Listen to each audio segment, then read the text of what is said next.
Hotep, Alafia, Kamusta. Welcome to the Mind of Ro page. I am Faju Junde Ogunasalamio.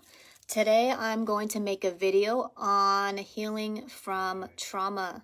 The last video I made was on a mindfulness meditation. So if you like that kind of stuff, go ahead and subscribe to my YouTube channel at Mind of Ro.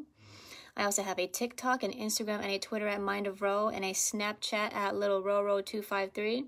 And I also have a Facebook business page at The Mind of Ro, where I do readings. So if you would like to get a reading, go ahead and private message me and set an appointment up. And I do I do readings over video chat from my Facebook page or my Instagram page. So go ahead and let me know if you would like one. So let's move on. I'm going to just name about 10 steps on healing trauma. Trauma is basically moments that we've had that we are stuff that we emotionally or physically or spiritually suffer from the past. So I'm going to give you 10 steps on how to heal from trauma. I have been through a lot of trauma myself. I grew up with a very abusive mother. I've been in abusive relationships, so I know trauma could be very, very hard to heal from. So I would like to make this video to help anybody out there who needs some help or some support on any current trauma that they're struggling to let go of. So I'm going to also let you know my personal experiences and so things that I do for myself to help myself heal from trauma. So number one is to give yourself permission to have fun. One thing that trauma does is take a lot of our willpower away, and it teaches us shame is basically what it does. It makes us feel, a lot of times when we go through trauma, we tend to blame ourselves. Or we tend to have this whole concept of woe is me, or everything always happens to me. And well, what's the point of living life? Something's going to happen anyway. So we have to give ourselves permission to go have fun and go do things. Because if we don't, then we're basically keeping ourselves in an energetic field that's going to keep us down constantly and keep us in depression or keep us in like a cloud. And the only way to be able to get out of that is giving yourself permission to have fun. And sometimes it even starts with saying, I give myself permission to have fun. I give myself permission to smile. I give myself permission to laugh. Or saying, I choose happiness. I love to practice affirmations. Affirmations work really, really great as long as we are repeating them and we say I statements and we actually really put a lot of emotion and feeling into it and really mean it in our heart when we say it. It helps it become reality. So affirmations help with that. Also, number 2 is meditate. So I'm sure maybe a lot of you already meditate, and for those of you who are new at it, there's a false belief that people think that meditation is just trying to quiet your mind, and that's not necessarily true. There's different techniques in meditation. So if you're new at meditating, I would suggest starting with mindfulness meditations and transcendental meditations. So mindfulness meditation is basically being able to focus on your senses and focus on the area that's around you, because it helps you control your mind instead of your mind controlling you. So when you have trauma, we tend to repeat the same thing in our head over and over and over again. So it's like we're mentally reliving the trauma over and over again. So when you learn mindfulness meditation, sorry, my watch talks too much. So basically what it does is it teaches you to control I call it the monkey chatter, when it's like, remember this, remember that, worry about this, worry about that. So when you do meditation, it helps you calm, not necessarily turn everything off, but basically it helps you gain control over that mind chatter and helps you be in the present moment. So you're not thinking about the past, you're not thinking about the future, you're focused on right here and right now. Because if you're depressed, you're focused on the past. If you're anxious, then you're thinking about the future. So a lot of trauma causes those two things, depression and anxiety. So mindfulness techniques. I also made a video recently recently on mindfulness techniques. I also made a video on a guided meditation, a guided mindfulness meditation. So go ahead and find that on my page that I just did recently. It'll definitely help with that constant replay in the brain. Another one is transcendental meditation. And the reason why this is a good one is because it takes you away from this reality. It basically will guide your attention to go to lift your awareness up and away from your body and from a higher perspective. And a lot of times when we are dealing with trauma, we, like I said earlier, we tend to repeat the same story over and over and over again. And we start to see these characters and other people, and it starts to trigger us.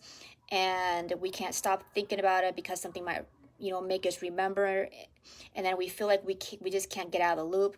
And then we feel like everything is just chaotic and everything. So when a transcendental meditation helps us take our awareness out of the loop, if that makes sense, or out of the box that our mind is in.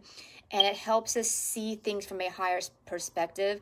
And from a much higher perspective, we start to realize how much a lot of the things we think really matter really don't matter. A lot of the things we make a big deal out of are really not big deals, and we don't realize that when we're in it and we're emotionally wrapped up in it. So transcendental meditations will help you take your mind away from that area you're always in and help you transcend beyond it and be able to see it from a much higher perspective and realize how small everything is compared to the great scheme of things, as in compared to the universe. And it helps us see from that perspective. So go ahead and look that up. You could find them on YouTube, guided meditation for mindfulness and transcendental. There'll be great meditation techniques to start out with. I have not made a transcendental meditation yet. I will do it soon. My goal will be to make one of those meditations here probably either next week or the following week. I am a certified meditation instructor, so I'll make it a goal to put one of those meditations out as well. The third one is to practice gratitude. A lot of times when we go through a lot of trauma and issues, we tend to only focus on that and we forget what we have. I'm not saying to okay what somebody has done to you. I'm not saying, just say, okay, whatever, it's okay for them to do that to you. I'm not saying that. What I'm saying is to notice when you're thinking about the trauma that you went through and remembering, and then kind of train your mind to focus on something that you do have that you could really have gratitude about, that you feel really thankful about. I'm not saying to suppress anything that's happened to you, but when we get stuck in depression, it's because we are constantly only thinking about the bad things that happen and we forget to practice gratitude. So practicing gratitude and remembering all the supportive people that we do have, noticing we have a roof over our head, we have a car that we drive, we have a job that we have. Sometimes we forget about those things. And when we start to focus on the things that we do have, we tend to stop focusing on the things that we don't have. Something that's going to be good for gratitude is also focusing on your root chakra. I make a lot of videos on our chakra system. If you're not sure what that is, please look it up. If you're more grounded in life, your mind tends to not be flippy floppy, like always going to the past and the future and worry and oh my god what's happening type of stuff is what trauma does to our brain. So if we focus a lot on our root chakra, it helps us feel grounded, it helps us feel more present, and it helps us feel more grateful and have more gratitude for what we have here in the physical realm at this very moment. So go ahead, and if you're having issues with your mind constantly going here and there, then working on your root chakra, like doing root chakra meditation, eating red fruits or vegetables, because that's the color red, helps ground you, or, doing root chakra yoga meditation in foods and colors, which is red. And go ahead and search my YouTube channel. I made a video on our root chakra as well. I also have a whole blog that I wrote on my Facebook business page about the root chakra, which will help you feel more grounded if you feel like your mind is all over the place due to trauma. The next one, number 4, is make a list of things that you need to fix. Since I am speaking about lists, actually making a list of things you are grateful for. speaking of that, would be a good one for number 3 as well. But number 4 is sometimes when we go through trauma, like let's say we got out of an abusive relationship. Let's just say we lost our job. Let's just say we lost our home.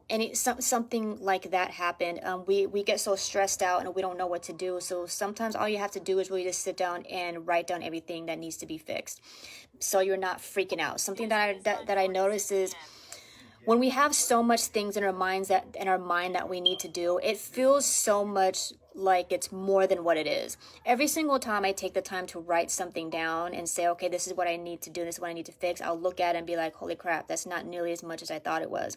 When it's in our head, it feels so scattered and it feels disorganized and it's all over the place, and it can be overwhelming, and we start freaking out inside. And when we get to that point, we think it's too much to do, we tend to shut down and just want to give up, and then we go back into depressed mode or anxious mode, and that's not healthy for us. So it's a good thing to write things down. If you have something happen to you and you feel like it's kind of scattered your life a little bit, the best way to organize your thoughts and not feel so, all over the place is to basically just write a list down of what you need to do and then get on it and then start checking stuff off. And as you check stuff off the list, it starts to feel good. Just to be able to check things off of your list that you need to do is very, very healing, because then you feel accomplished. You're like, man, I went through all this crap and I succeeded at this. And then when you go back and you look later in the future, you're like, man, look what I did. And it feels good. And then you're like, damn, I'm so proud of myself. And you can be happy for yourself, and it's very healing. It feels awesome. It feels good. So don't let yourself get all over the place when you feel like something happened and it's threw your life off course. Just write it down and start making the moves to fix it. And that goes to one of my next steps, is actually getting back to what you love. A lot of times when we go through trauma, when we shut down, we forget to do things that we love. So since we're on the step of writing things down, writing stuff down that you would love to do, or things that you used to do and stopped doing because of a trauma that happened to you. Remember what you used to do that trauma stopped you from doing, and remember what you've always wanted to do. Let's say I have this goal. I've always wanted to jump out of a plane. I just think it would be awesome to do it. I've always wanted to go scuba diving. These are just lists of things that I've always wanted to do. I want to go to Egypt. These are just goals that I have for myself. And this is what I've done to help heal myself. As long as I know I'm focused on what I want for myself, I feel a lot more happier, and it gives me something to live for. I love doing art. So go back to what you love to do. Don't let people who like to hurt people, I like to say hurt people, take you away from what you love, because it's not them that's going to suffer by you doing that. It's you that's going to suffer. So when you go through something and you feel really shocked by it and you're not healed from it and it's hard for you to heal from it, going back to what you love to do or going towards what you love to do is one of the main steps in healing yourself from trauma, because it's practicing self-love. If you love to draw, then return to drawing. If you love to dance, then return to dance classes. If you love to collect cards, then do that. Whatever it is that you love to do, then get back on your passion. Get back on your inner Oshun, I like to call it. Get back with self-love and self-passion, because if you don't have passion, you really don't have anything in life. My next one, in number 6, speaking of passion, work out.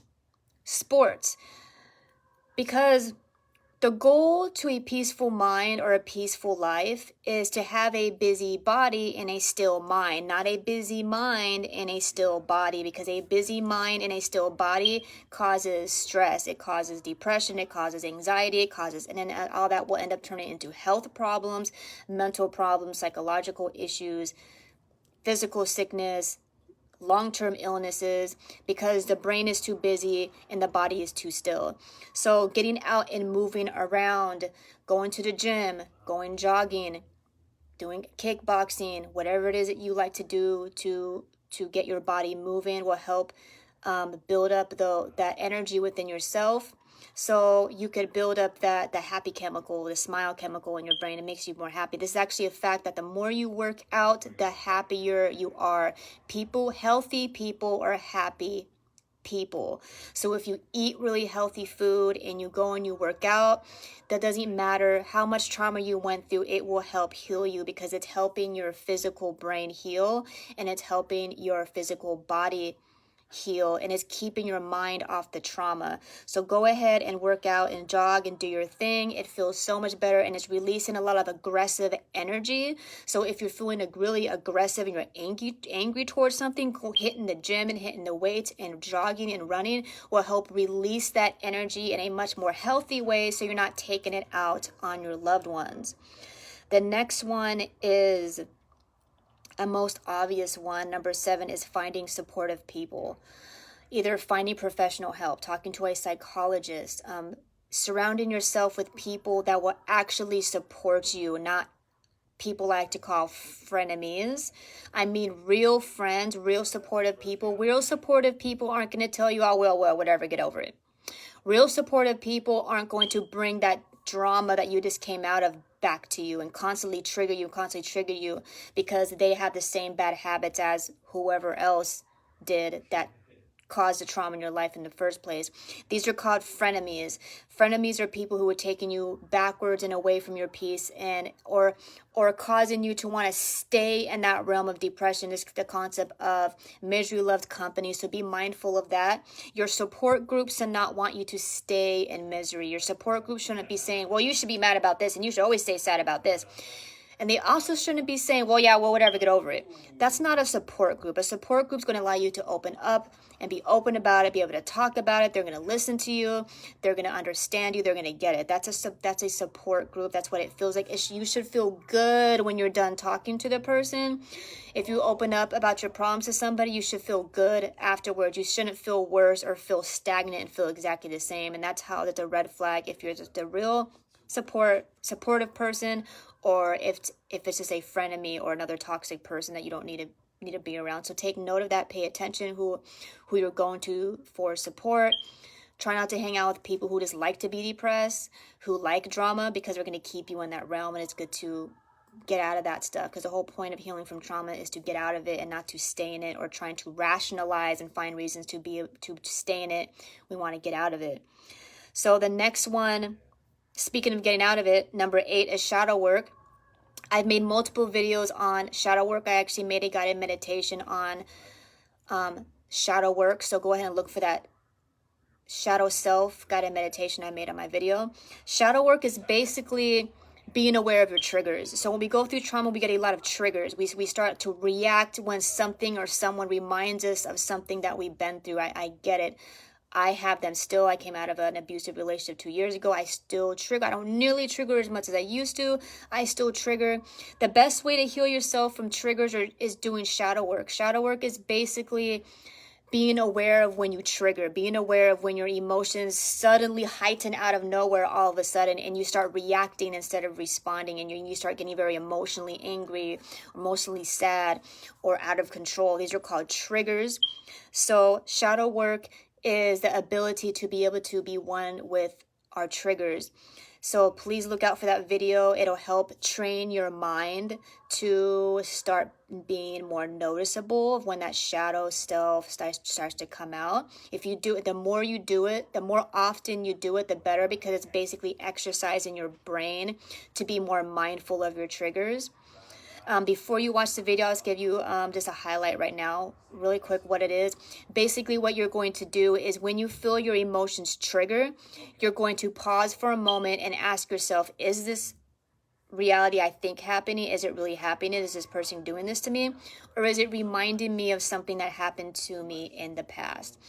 And these are things we need to really think about. This is why we need to do shadow work, because it helps us realize, are we just being toxic and we're reacting to people in a very unhealthy way?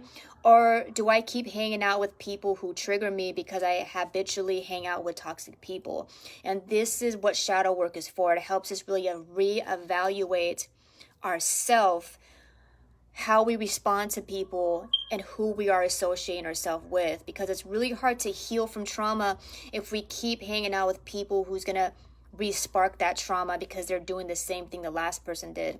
And it's really going to be hard to heal from trauma if we are hanging out with good people, but we're overreacting and we're breaking relationships up or breaking our personal relationships up because we're constantly triggering and we're constantly freaking out and screaming and yelling at people that are our loved ones around us because we don't want to, because we haven't healed from our trauma.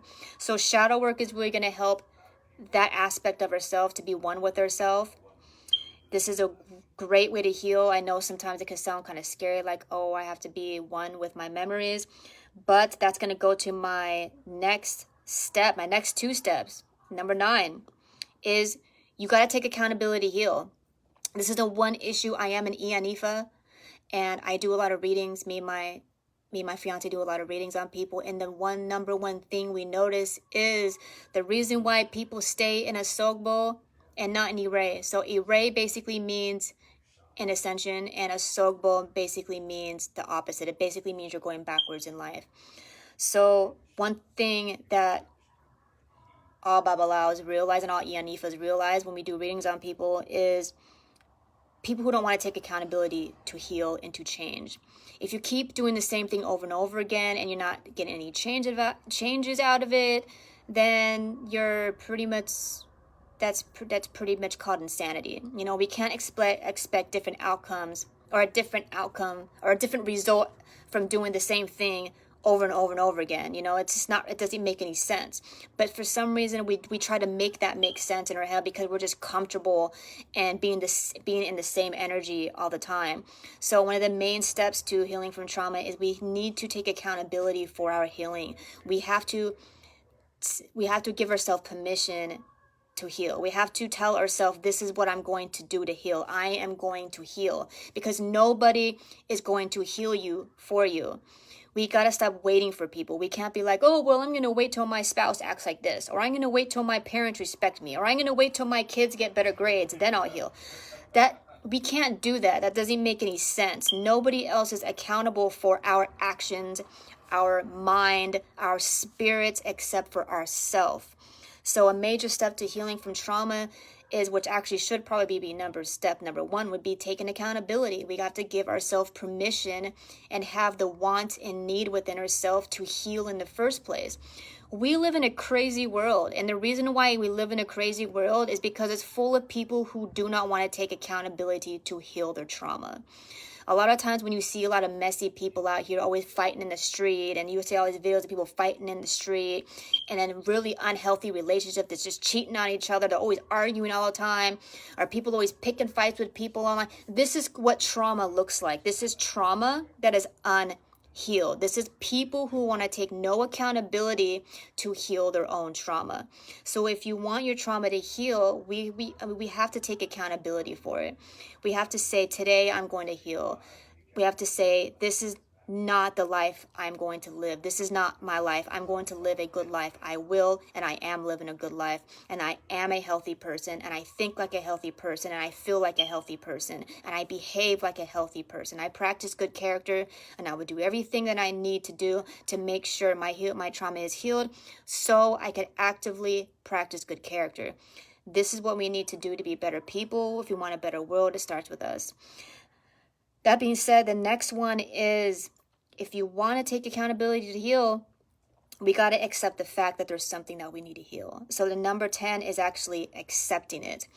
And the reason why we need to do a lot of shadow work, I mentioned before, is because we have a shadow self that comes out and triggers and acts a type of way or sabotages us because we avoid it. So your shadow self is basically an aspect of yourself that you avoid, and it comes out of nowhere, out of the blue, when something subconsciously reminds you of something that happened to you in the past, and you react to it in a very unhealthy manner, as in throwing things, kicking things, freaking out, screaming, stuff like that, going into a depression, isolating yourself and not coming out forever, being bitter and angry.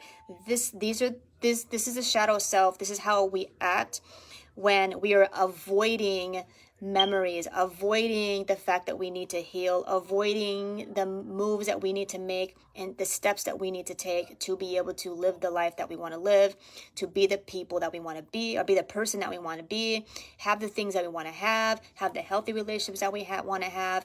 So number 10 is a major one, is how we have to accept it. We have to accept, okay, let's say we've been through a lot of things. Okay, I got raped. Now I need to accept it.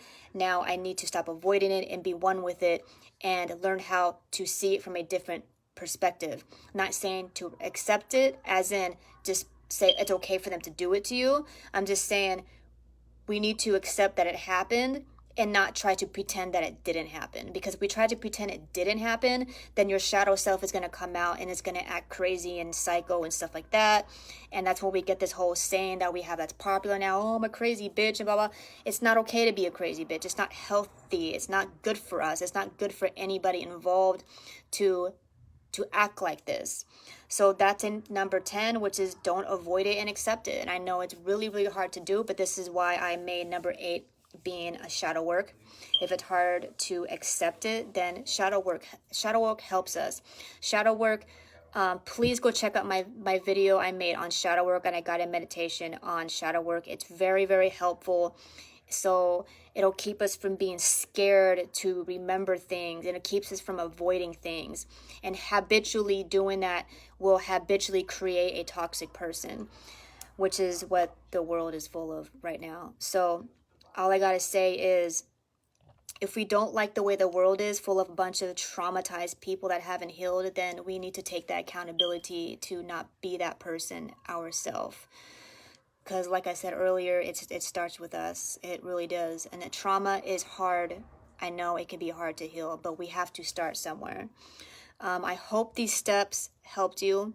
If you need any advice or any tips on healing from trauma, feel free to shoot me a message. I have been through it. I was abused my whole life. I've been taken from my family. I've been through abusive relationships. I've been injured. I'm still healing from it. I get it. But, you know, we got to start somewhere. We got to find that support group, and we got to take the steps, find our spiritual journey, our spiritual self, you know, so we can be above this and be better than the behavior of a lot of these other people on this planet. It starts with you, you know. So I hope everybody is having a healed night. My next video is going to be on my experience with my first year of being initiated into Obatala. So my year anniversary is about to come up. I'm about to get all dressed up and put my crown on and my beads and my outfit. I'm just really excited. I'll post some pictures up. I'll post some videos up. It's going to be awesome. And I'm going to make a video on my experience with Obatala and what he has been like and what he has taught me, what I went through during my first year. There has been ups and downs. I'll let you know how it is, how it feels. Of course, I'm not going to give you any secrets or anything like that, but I will let you know my experience in my first year of initiation into the priesthood of Obatala. And of course, talk to you about Obatala and his wonderful, beautiful personality, the wonderful Obatala. So go ahead and check out that video coming up in about a week. And don't forget to subscribe to my YouTube channel at Mind of Ro and hit that notification bell so you can be notified whenever I have more love and wisdom to share with you. Ucha Seneb, Namaste, Odabo, peace.